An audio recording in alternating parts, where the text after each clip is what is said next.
오늘도 영상 예배에 오신 우리 성도님들을 사랑하고 축복합니다. 날씨가 갑자기 많이 추워졌어요. 건강 관리 잘 하셔서 건강 때문에 염려되는 일들이 생기지 않으셨으면 좋겠습니다. 오늘도 함께 말씀을 통해서 은혜 나누는 귀한 시간이 되기를 소망합니다. 오늘 우리가 함께 나눌 말씀은 창세기 22장 1절부터 19절 말씀으로, 저는 오늘 말씀의 제목을 하나님이 기뻐하시는 순종은 이라고 정해 보았습니다. 우리가 부모님께 효도를 하려면 부모님이 좋아하시는 것을 해야 하겠지요. 내 방식대로 하는 것은 공경하는 것이 아니고 내가 좋아서 하는 것입니다. 하나님을 섬기는 일도 우리의 기준에 맞추는 것이 아니라 하나님이 원하시는 대로, 기뻐하시는 대로 섬겨야 하는 것입니다. 하나님은 예배 받으시기를 무척 기뻐하시지만 예배보다는 그 말씀에 순종하는 것을 더욱 기뻐하십니다. 오늘 본문의 내용은 아브라함이 하나님의 명령에 온전히 순종했기에 그토록 기뻐하시며 하나님께서 복을 주신 그런 내용입니다. 갈대아 우르에서 하나님께서 아브라함을 부르실 때에는 반쪽짜리 순종이었고 온전한 순종이 아니었음을 볼 수 있습니다. 그러나 40여 년을 지나면서 믿음이 성숙한 아브라함은 이삭을 바치는 사건을 통해서 하나님께로부터 이제야 내가 나를 경외하는 줄 알겠노라 말씀하시면서 순종의 합격 선언을 듣게 됩니다. 오늘 본문 12절 하반절을 보면 내가 이제야 내가 하나님을 경외하는 줄을 아노라 라고 말씀하고 계십니다. 오늘 본문을 통해서 어떻게 순종하는 것이 하나님이 기뻐하시는지 함께 은혜를 나누어 보고자 합니다. 첫째, 즉시 순종하는 것을 기뻐하십니다. 아브라함은 이삭을 번제물로 바치라는 하나님의 말씀을 들었습니다. 순종하기에 참으로 고통스러웠고 힘들었을 것입니다. 100세에 기적적으로 낳은 아들 이삭, 아브라함에게 있어서는 이삭은 세상의 그 무엇보다도 소중하고 귀했을 것입니다. 이삭은 아브라함의 꿈과 희망이었을 것입니다. 그런데 하나님은 그 아들을 아브라함에게 요구하셨습니다. 오늘 본문 2절을 보면 여호와께서 이르시되 내 아들 내 사랑하는 독자 이삭을 데리고 모리아 땅으로 가서 내가 내게 일러준 한 산 거기서 그를 번제로 드리라. 아브라함에게 있어서 아주 소중한 것을 하나님께서는 요구하신 것입니다. 그러나 아브라함은 시간적으로 지체하지 않고 아침에 일찍이 일어나 즉시 순종했음을 볼 수 있습니다. 오늘 본문 3절을 보면 아브라함이 아침에 일찍이 일어나라고 기록되어 있는 것을 볼 수 있는데요.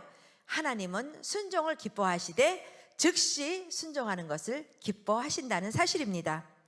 우리 성도님들에게 있어서 하나님의 말씀에 즉시 순종함을 통해 아브라함에게 주셨던 축복을 우리 성도님들도 다 받아 누리시기를 소망합니다. 둘째, 절대 온전히 순종하는 것을 기뻐하신다는 사실입니다. 하나님의 요구에 봉착한 아브라함은 개인적으로 엄청난 희생을 치러야 함에도 불구하고 주저함 없이 하나님께 드리기로 결정했고 실행했음을 볼 수 있습니다.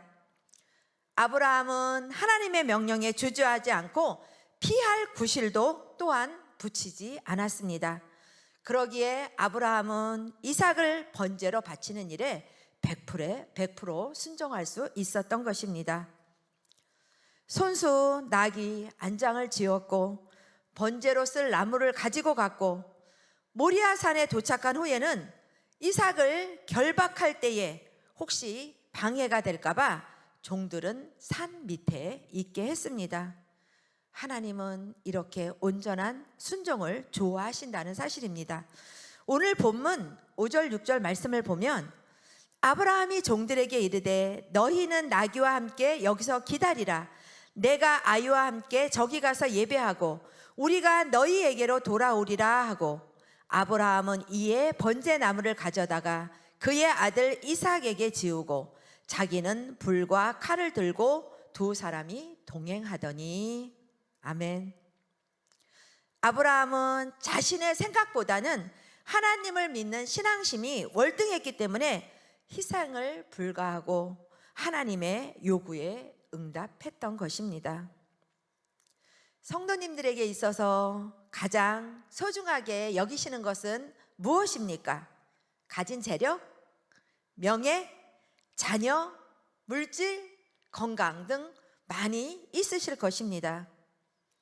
그러나 아브라함은 자기 생각대로 가감하지 않고 그대로 순종했던 모습을 볼 수 있습니다. 혹 우리 성도님들도 온전히 주님께 순종했더니 주님께 어떤 축복을 받으셨나요? 주신 축복을 늘 기억하면서 온전히 순종하시는 우리 믿음의 성도님들이 다 되시기를 소망합니다. 셋째, 말없이 순종하는 것을 기뻐하십니다. 아브라함은 이해할 수 없는 주님의 명령 앞에 왜? 라는 질문을 하지 않았습니다. 3일간 모리아산을 아들과 함께 가는 그의 마음은 어땠을까요? 아무 말 없이 묵묵히 앞만 보고 걸어간 그의 마음 미루어 짐작할 수 있지 않으시나요? 그러나 그는 주님께 드리는 순종 앞에 어떤 불평도 불만도 드러내지 않았습니다. 그는 하나님의 제단에 바치는 것은 결코 잃는 것이 아니라 그렇게 될 수밖에 없다는 그에게 믿음이 있었기 때문입니다. 그러기에 결국은 아이의 머리털 끝 하나도 다치지 않았습니다. 본문 12절에 사자가 이르시되 그 아이에게 내 손을 대지 말라, 그에게 아무 일도 하지 말라. 내가 내 아들 내 독자까지도 내게 아끼지 아니하였으니 내가 이제야 내가 하나님을 경외하는 줄을 아노라. 아멘, 할렐루야입니다. 아브라함은 순종이라는 하나님의 시험을 통과함으로써 얻은 새로운 진리는 또한 오늘날에도 적용되는 진리입니다. 아브라함의 위대한 점은 계산 없이 단지 전폭적인 믿음으로 즉각적으로 순종한 데 있었습니다. 성도 여러분, 오늘 말씀을 정리해 보면 하나님은 즉시 순종하는 것을 기뻐하시고 온전히 순종하는 것을 기뻐하시고 말없이 순종하는 것을 기뻐하신다는 사실입니다. 오늘 하루도 순종의 삶을 통해 하나님이 기뻐하시는 삶을 사시는 우리 온 믿음의 성도님들이 다 되시기를 소망합니다.